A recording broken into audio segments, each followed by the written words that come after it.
But looking at densities that you see in the West, certainly our harvest is not likely to reduce populations. So the article that we put out there was the hunting competitions possibly being banned in Washington State.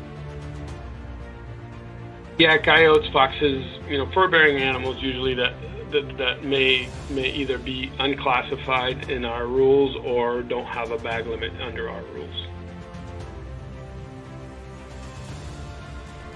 Hey guys, welcome back to the podcast. I'm your host for this episode, Taryn Hunt.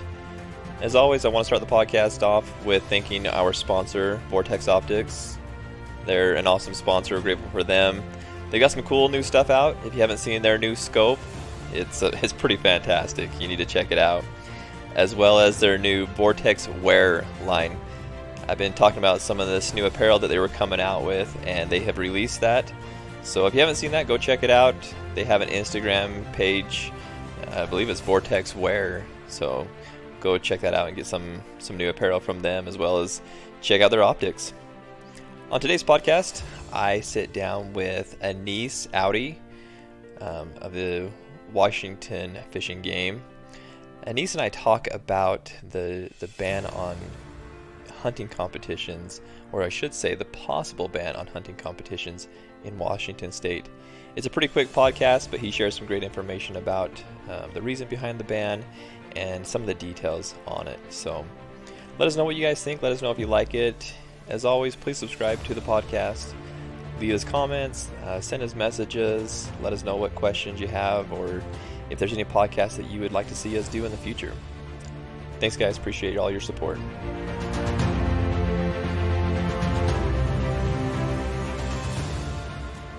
All right, everyone, welcome back to the eHunter newscast. I'm joined by a very special guest today. We recently released an article about hunting competitions in Washington State. And so on the call today, I have Anis with the Department of Fish and Wildlife there in Washington. Welcome to the call, Anis. Thank you. Thank you for having me. Appreciate your time. Let's start off by doing a little bit of an introduction. Would you mind telling everybody a little bit about who you are and what you do and things like that? Sure, you bet. So my name is Anis Aoude. I'm the Game Division Manager here in Washington. So what that entails is basically I supervise all the folks that manage game species here in Washington at the headquarters level. Nice. Well, and the topic of our conversation today, I think will fit that very well.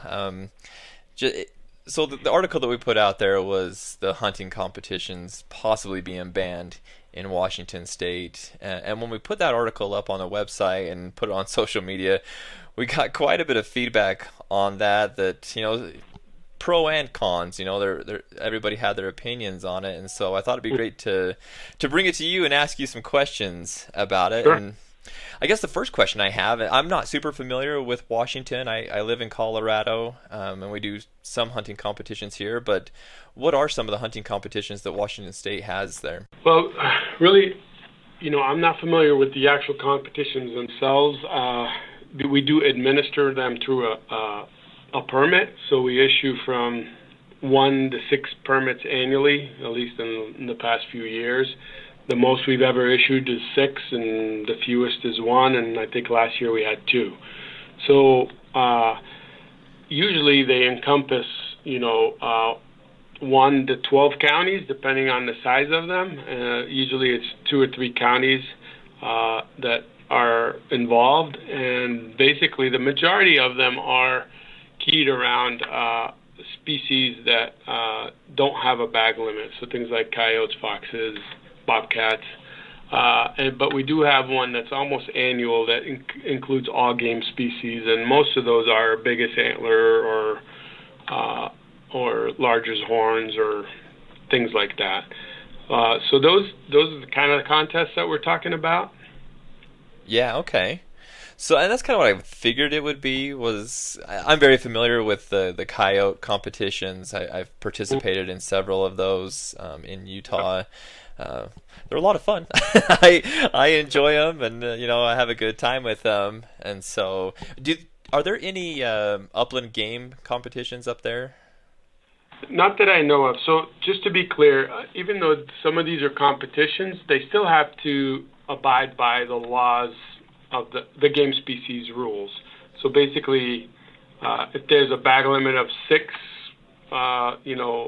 checker, then they can only harvest 6.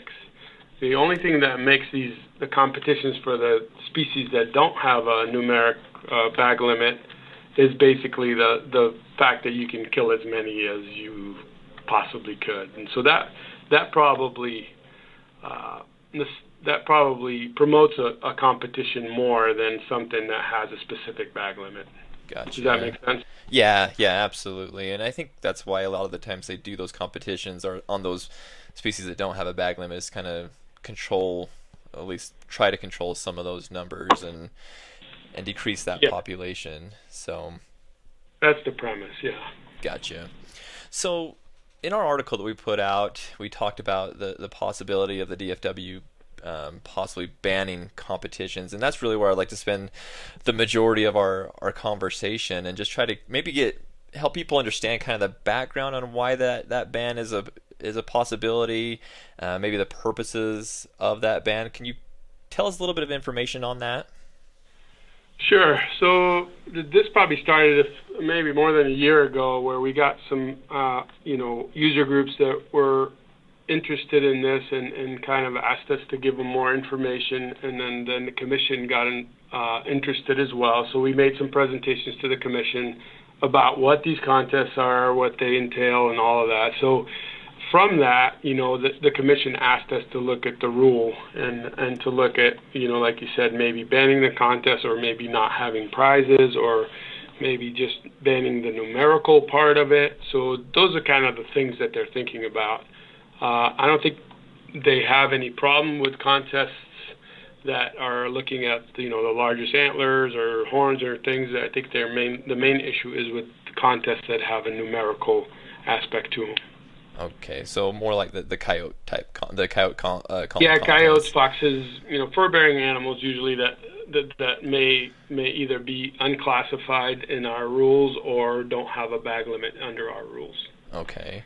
Has this gone to public feedback? Have you guys accepted any public feedback on this? And if so, what kind of feedback? So it hasn't gotten that far yet. We haven't gone through official rulemaking, so to speak. So the discussions up to this point were just basically providing information to the commission, and at the most recent commission meeting, we got the direction to basically do official rulemaking. Okay. And that was actually... Which would open up the rule, and then we would, through that rulemaking process, we have a specific public involvement portion. Okay. And when you guys open that up to the public, where will that be? Will it be a pretty generalized public feedback, or will it be specific people that you guys focus on? No, it would be general. All of our rulemaking has to go to the populace, because we manage the wildlife for all of the residents of Washington. Gotcha. Have you heard any feedback? I know this hasn't gone, you just said it hasn't gone public, but have you gotten any feedback from there locally, what people are feeling about this? Mostly anecdotal stuff. Yeah, I mean, we certainly have heard one side of it, the side that was mostly at the commission meeting, those that really don't like the contests. We haven't really heard from the hunting community as much, because we haven't opened it up for public comment, so we haven't made any recommendations yet, and that's usually when we hear from those folks. Gotcha. Well, that's something that we're trying to do with this podcast and with the article, is just bring a little bit more light, shed a little bit more light on this. So if and when it does go to public comment, the hunters and the people that are involved in this will get their word out. Any idea when that, kind of like a timeline on how this is going to go? Are we looking at several months down the road before they'll go to public comment? Yeah, it'll likely be several months. The way our process works is there's different filings. You file a 101, which is intent to open the rule. You file a 102, which is the actual rule, and that's when you invite public comment. And then it goes through a commission process where they hear the recommendation and then take public comment there at the commission meeting, and then at a subsequent meeting they'll either adopt or amend our recommendation. Okay, so that sounds like it's pretty normal process for wildlife decisions, I think, across the Yeah. board. Yep. Exactly. Okay. Are there any other reasons behind it other than that? I mean, when the people came and, like you said, presented it to the commission, were there specific reasons that they felt they didn't want it? Like you said, maybe just because of the numerical value, or were there anything else any other details to that? I think that was the main reason. They just felt, they felt some of them. I'm putting words in their mouths because they're not here, but Right. they felt that maybe it didn't, socially wasn't that acceptable to be killing animals just to kill them and maybe not have a legitimate use of them. Gotcha. Well, and we put that in our article that, I can't remember. I should have that article right here in front of me. But someone had said, in fact, I think it was one of the politicians had said something about it being, they had a lot of social and ethical concerns. Mm-hmm. Yeah. Which I understand. With a coyote though, we do use, at least most of us use coyotes. We'll sell the fur, things like that. So there is a purpose, I guess, behind it. Plus just the management side of it. And let me ask you this question: there in Washington, is there an overpopulace of these animals? Coyotes, foxes, bobcats? That's a hard one to answer. We don't really do surveys for coyotes or bobcats. We do harvest surveys and look at harvest, but looking at densities that you see in the West, certainly our harvest is not likely to reduce populations currently. When it comes to bobcat, I think we want to start getting some better information. So for those, we are looking at trying to figure out better ways to look at bobcat numbers. But we really don't have a lot of good information on population levels of those animals. That's a good point. I guess, yeah, not many states will actually track the numbers of coyotes. Right. But I mean, there's been research out there that can tell you what densities are in specific types of habitats. So you could extrapolate that across the landscape and get a number, but that's the best you could do. I just think, down here in I guess I'm more southern Colorado, more of the desert, and we see coyotes all the time. Sure. I don't know if it's that way up there in that country. Of course, yeah, it's probably is People see them in open country for sure. Obviously, they're not going to see them as much in close canopy on the west side, but in the open country, there's certainly, you see coyotes. Obviously they exist if people are hunting them. So. Do you all have wolves up there too? We do have wolves in the state, yeah. Okay. Are there what's the regulations on hunting wolves up there? So there is no wolf hunting. Wolves are still federally listed in 2/3 of the state. The western part of the state, they're still federally listed. The eastern part of the state, they're delisted federally, but they're still listed under state protection. So they're not currently a game species or hunted in any way. We're still in recovery mode. Gotcha. Okay, that's a hot topic here in Colorado. The wolves. It is right now, Colorado. Oh man, I think every conversation I have with anybody, regardless of where they're from, they want to talk about the wolves in Colorado. So we talk a lot about the coyotes too, and we do have lots of competitions. And I guess not. I've never done a competition here in Colorado. Like I said, I've done them in. Yeah, you should look into the rules. I think they limit the numbers. Do they? Yeah. I'll have to do that because I never even tried to do one here, so I'll have to look into those regulations and I think if you look across the U.S., you're seeing lots of states look at this. And again, I understand the concern of the ethics and the social impact of it and the reasons behind it. So. Sure. Okay. Well, that pretty much answers my questions, Anis.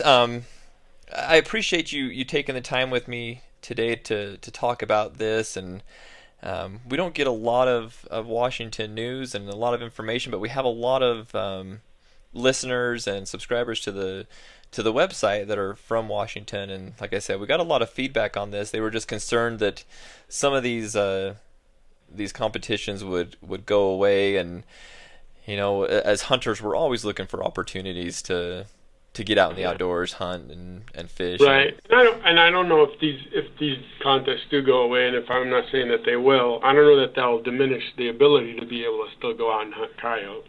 You just won't be able to have a contest that maybe has prizes, or a contest that's more formal or something to that effect.